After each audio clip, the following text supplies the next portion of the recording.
Yeah, so I'm Paul Davies. I'm an Associate Tech Fellow. I'm based out of California in our Boeing Research and Technology Group. And for about 10 to 11 years, thank you, I've been working on AR. First of all, we started building our own AR systems. Well, we still do, but now we use kind of more commercially available products like the HoloLens and Unity and things like that.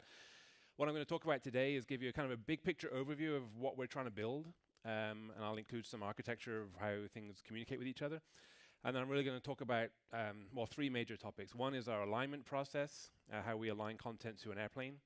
The second is what we call the BARC Locator tool, which is one of the modules of BARC that we use to locate features.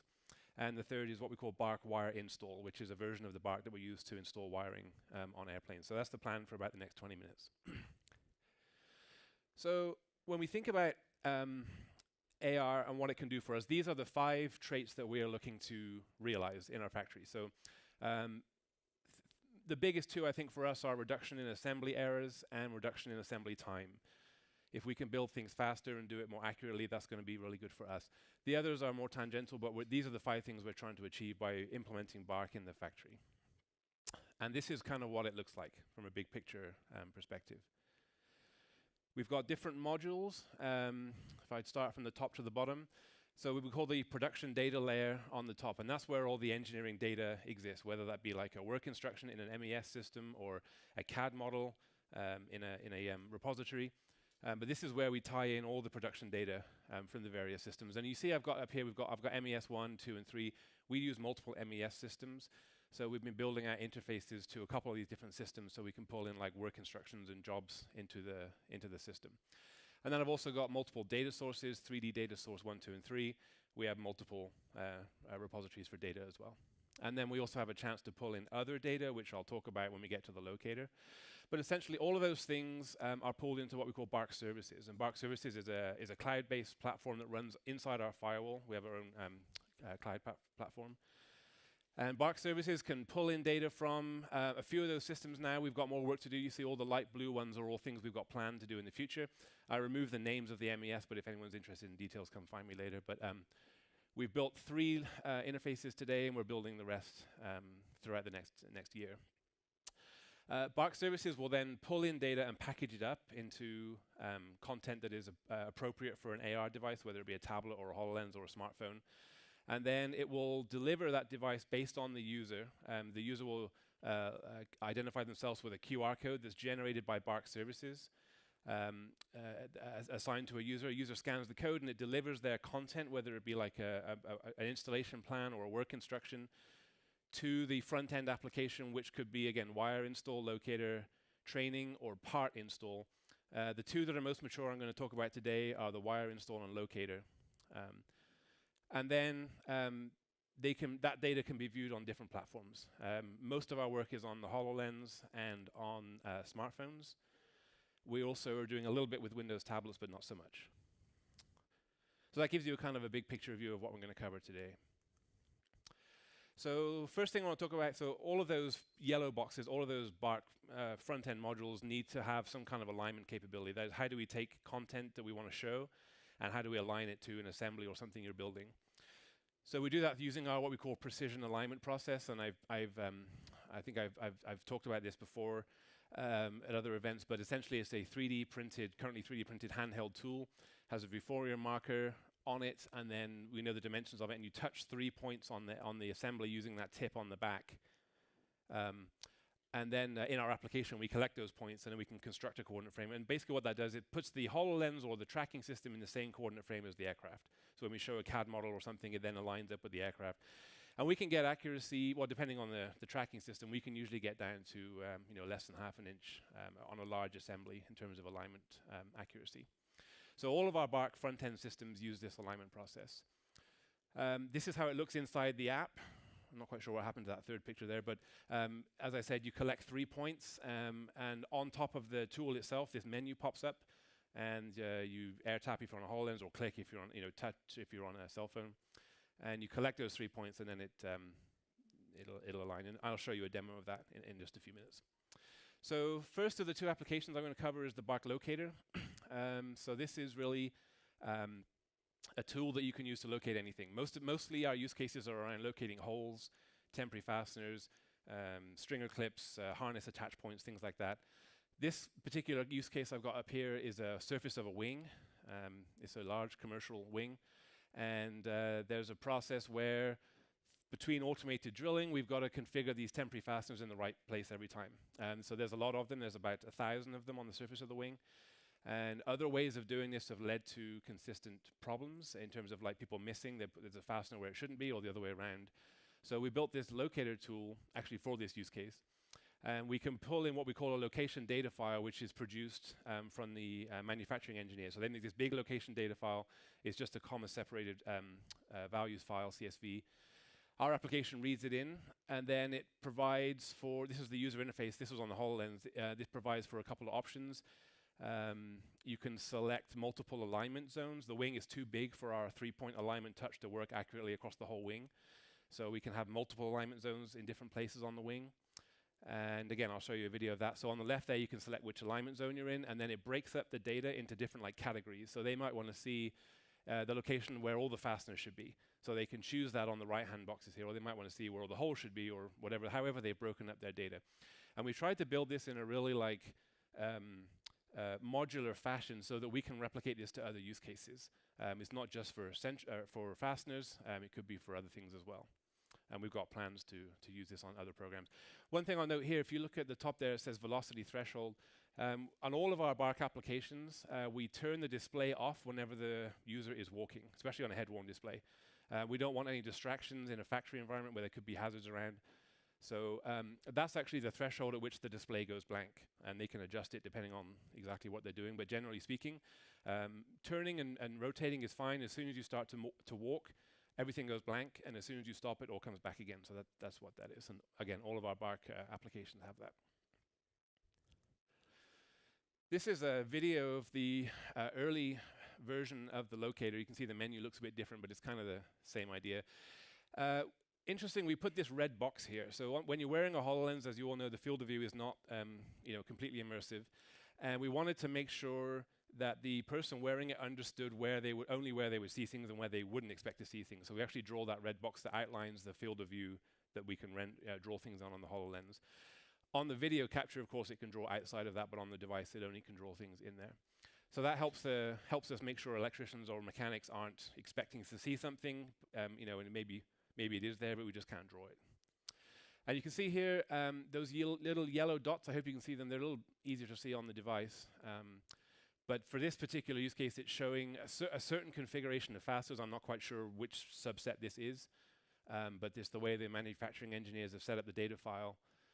They're able to locate, and they can do what we call a condition of assembly walk, a COA walk, where before we try to do any automation, an ME or a mechanic will walk the wing, and they'll see, to be able to check the condition of the assembly. So that's Locator. This is relatively new. We work on this for maybe 2 or 3 months, and we do have this in use in the factory today. Next, I want to talk about a bigger system. We've been working on this for a lot longer, called BARC Wire Install, so completely separate application. This has been going on for about a year. We started this last summer, 2017. And this was the problem we were trying to solve. Some of our programs, this is a military derivative of a commercial platform, have extremely complex wiring systems. You can imagine this was in the lower deck, the cargo hold of one of the aircraft. And I had to blur the image for the release process, but for the proprietary information consideration. But they used to deal with wiring drawings just like that on a sheet of paper, and you can kind of understand I'm sure you can appreciate trying to relate that kind of drawing to that kind of environment is not an easy thing to do. That was leading to a lot of quality issues and quality pickups that we would have to rework. And causing a lot of issues. So we wanted a much better way for electricians to understand how to install wiring into aircraft. So that this is actually how we launched BARC Wire Install last summer. So obviously 2 things we're trying to achieve. We did a time study. We noticed that the electricians in this use case were spending a lot of the time, a significant percentage of their time, trying to understand the job, whether it be looking at a drawing or stepping off the airplane, trying to look at a different data source. They were spending too much time just trying to interpret and understand and interpret jobs. So we wanted to eliminate that entirely. Our second goal is we wanted to increase the number of first pass quality installations. That is a job that gets done correctly the first time. QA buys off and there's no rework needed. So those were our two goals. So to do that, back last year, we just built a Unity application very quick. It didn't take long. We manually exported some CATIA models for the wiring. We converted it to FBX, all manual. We built a simple app that included our alignment process. And we sideloaded it to a HoloLens through the portal and a USB cable, and we just tried it. And we said, okay, let's see if this will even looks feasible. So this is what it looks like. So our initial kind of test, we had a couple of electricians last year try this out. The data was not what we call authoritative, because we had manually exported and converted it, so there was no kind of link to the source data. But it was okay just to do a kind of proof of concept. And you can see we've got some labels in there. We call them callouts. It could show the wire bundle number. It could show the drawing number, whatever the case is. All that stuff was converted. There's some clamp locations and tie-down locations. And then using a HoloLens, of course, all that is aligned to the airplane.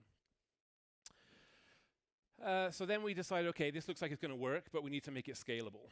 We can't keep manually exporting things and converting data, so we have to build more of an end-to-end system. So we set out to build what was on the first chart, Backend Services, the big red block in the middle, and that on this chart is represented by what we call the Backend Servers. It's now called Backend Services. And like I said, the Backend Services module pulls the production data, basically passes it to the front-end application running in Unity on the device, and that allows us to get the true authoritative data from CATIA in this case into the device. And this is kind of what that looks like. We have a process flow where we've been able to break down large wiring, complex wiring drawings down to by what we call installation plans. An IP installation plan is like a 2-hour chunk of work, and all of our jobs on this program are broken down into 2-hour chunks of work we call IPs. So I'll just walk you through the workflow briefly. If I follow the numbers here dotted around. So the first step is a shift lead goes up to our Backend Services server. There's a computer next to the airplane, logs on, and then enters an installation plan number, an IP number, so whichever one he wants to perform.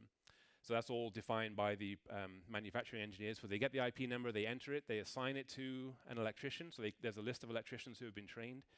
They can assign that IP to the electrician. Then the services application then goes and pulls that job from the manufacturing execution system, which in this case is CMES. It's the common MES system. So we have a link over the network. We can extract the job from CMES. On the job, it tells us which wires are part of that job. It tells us which drawing is relevant to that job. It gives us things like bounding boxes and other information that we need that we pull from CMES. Then the Backend Services goes to a different system we call 3D PI, which is 3D Production Illustration. That contains all of the drawings. All of the 3D drawings are sitting there. So basically, whatever CMES tells us for a drawing number, we go get that drawing from 3D PI.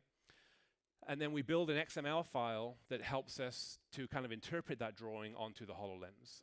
It helps us understand which wire is which part of the model, how we want to break that down in terms of nodes, and do we want to show multiple wires at once or just one? That's all done by Backend Services.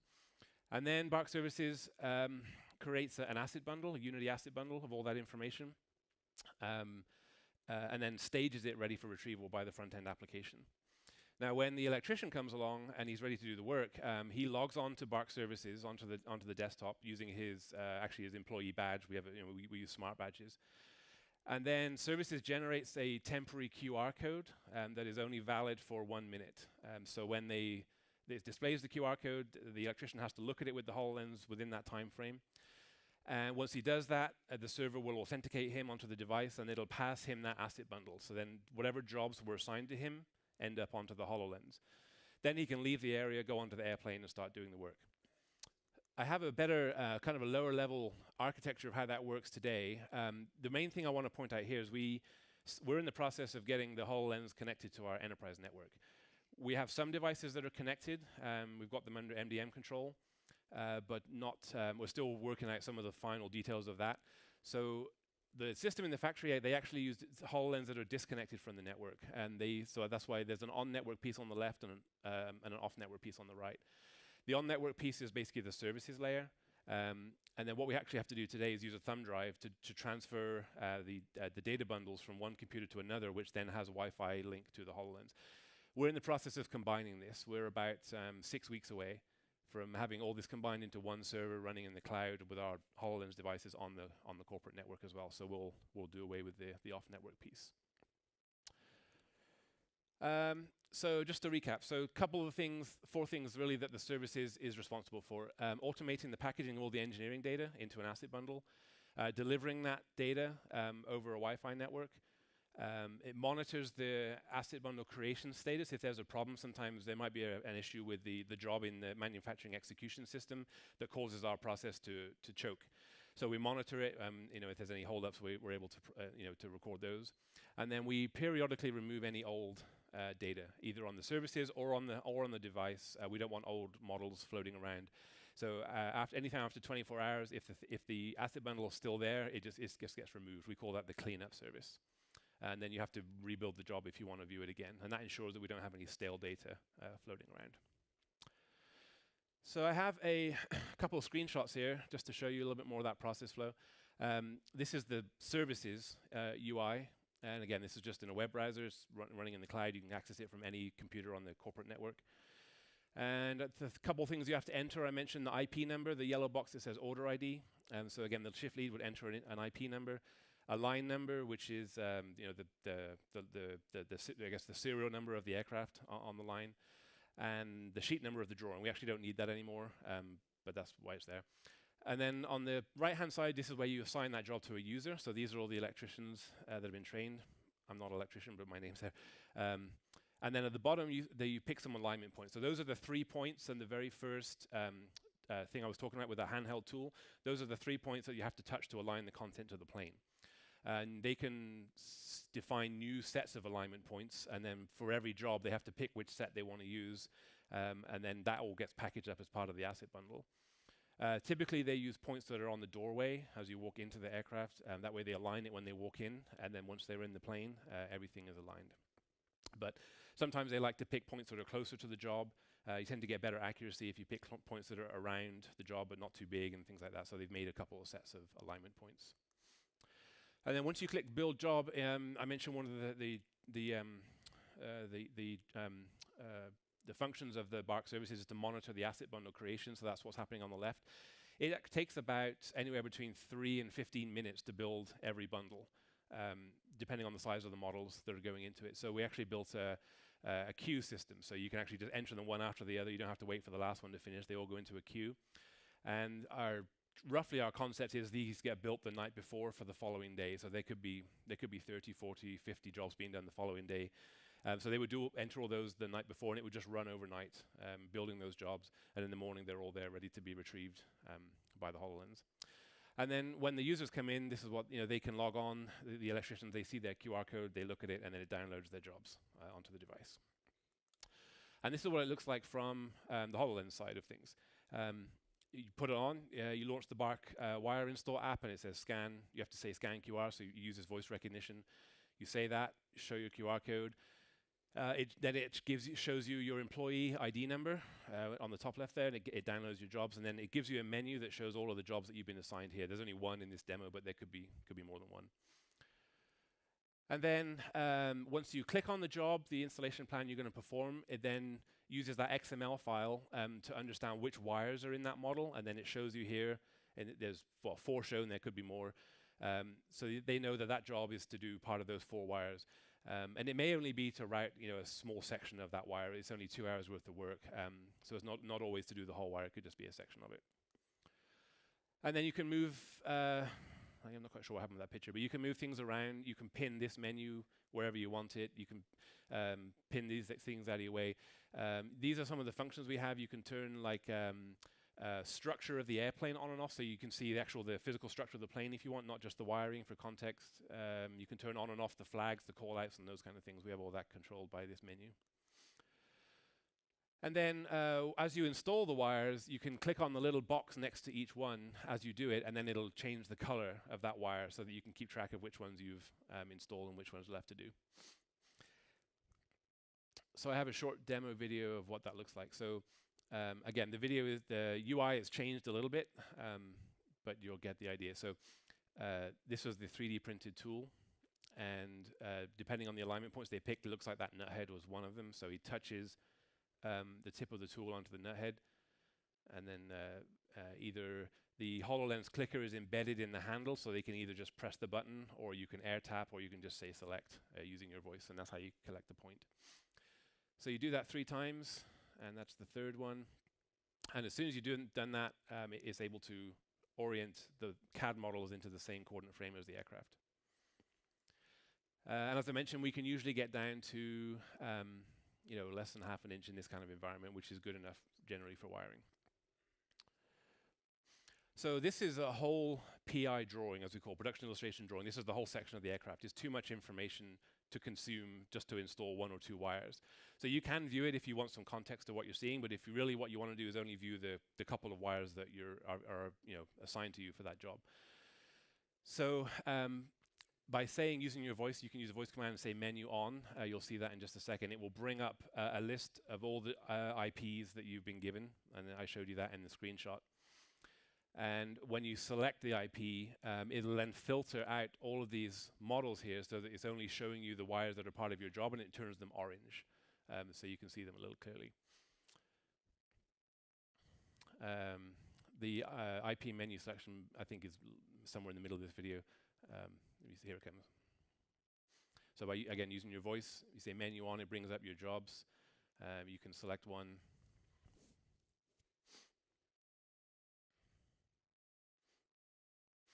And then if you look up, it's gotten rid of all of those other models and just showing you the ones that are part of your job. So this really simplifies the whole process of, from that paper drawing, trying to understand it, really makes it much easier to view. So just to recap, 2 things we're doing that are really generating value for us.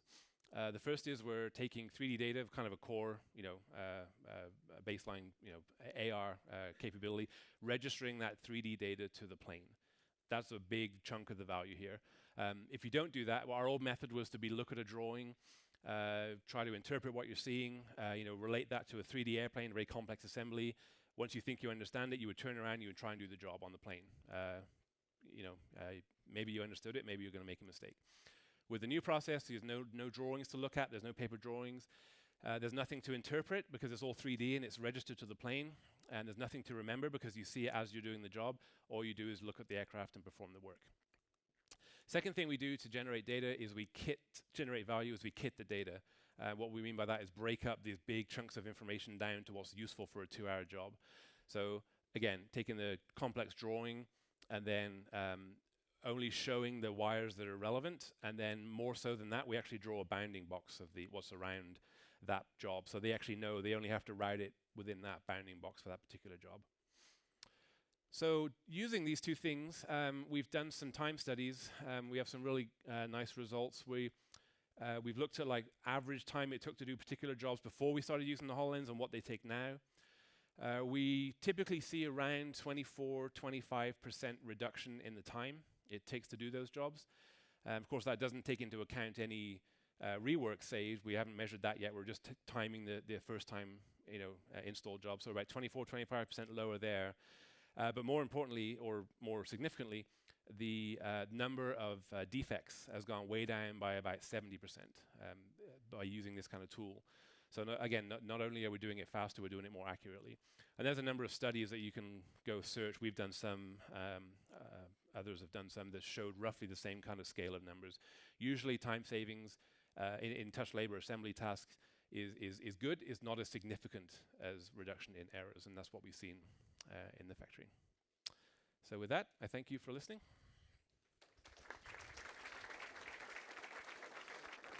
Very good. Thank you, Paul. Do we have any questions? Anyone? We have a few minutes here. I'll start in the front because I'm right here. Just hold it close. Hello. Hello. Thank you for your presentation. Could you please a little bit more uncover the process when you redo from CAD data to Unity? So you told us that 24-25% in time less you spent on this the process, Yes. but how long you spend to do that? You mentioned you made it manually. So so we used to do it manually. Now that all that process is automated. So we at the moment we're using SAP's VEG tool, Visual Enterprise Generator, and we have scripted that whole process from taking CATIA files, tessellating them, decimating them, breaking them up into the format, and then staging them for our tool. So actually there's no time spent anymore in retrieving 3D files. All that is automated. Great, thank you. How about right here? Hi, you said that jobs are limited to around 2 hours. Is that because of like the fatigue of wearing the headset or battery, or just like that's how long you want these workers to be on a specific task? It's more the latter one. Our 2-hour standard work goes far beyond our AR work. We've been trying to implement that for years. It's really more about being able to control the production flow, having no job unfinished at the end of a shift, so we can kind of make sure that we can identify which jobs are done and which are left to do. So yeah, it's not really related to the HoloLens. So. Okay, I think we have time for one more, maybe two. We'll see how quick. I was just interested, you obviously shown a lot of value there for the business. How did the end users take to it? You know, was it easily accepted, or? It's a mixture. Generally, you know, they get frustrated by the old way. So generally, anything we can do, they're very receptive. We do have a couple people who don't want to use it for different reasons, but I'd say, from my experience, I would say about 75 of them are eager to use it, and they want it faster. They want more features. Maybe 75% of them, maybe 20% of them are kind of indifferent. They will, if you know, they'll try it, and 5% say no, we're not using it. So that's kind of roughly what we're seeing. Different ones, different reasons. Come find me after. All right, if it's quick, one more. Hi there. You obviously have a large number of aircraft types and different versions of platform. How's the rollouts plan look like to use this on more and more aircraft types? Yeah, so like I said, we're about 6 weeks away from full implementation on that one aircraft I showed you. Soon after that, we're going to replicate to another commercial platform. And we can do that because they use the same systems. They use the common MES system, and they use the same 3D repository. The problem we have is most of our programs use different systems. So our third replication opportunity is to a third commercial program. They don't use the same MES system. So we're going to have to rebuild a service to pull jobs from their MES systems. That'll take a little longer. But I would think by the end of Q1, I would say we would have this on 2 programs, and by the end of maybe Q2, Q3, we'll have it on 3 commercial programs. So. Great, thank you. All One last question from me. Did Sure. you say 70% reduction in errors? Yes, about 60 to 70% reduction in defects. Just wanted yeah. to hear you say it one more time. Yep. Great. Thanks, Paul. All right, thank you. Give him a round of applause, Paul Davies.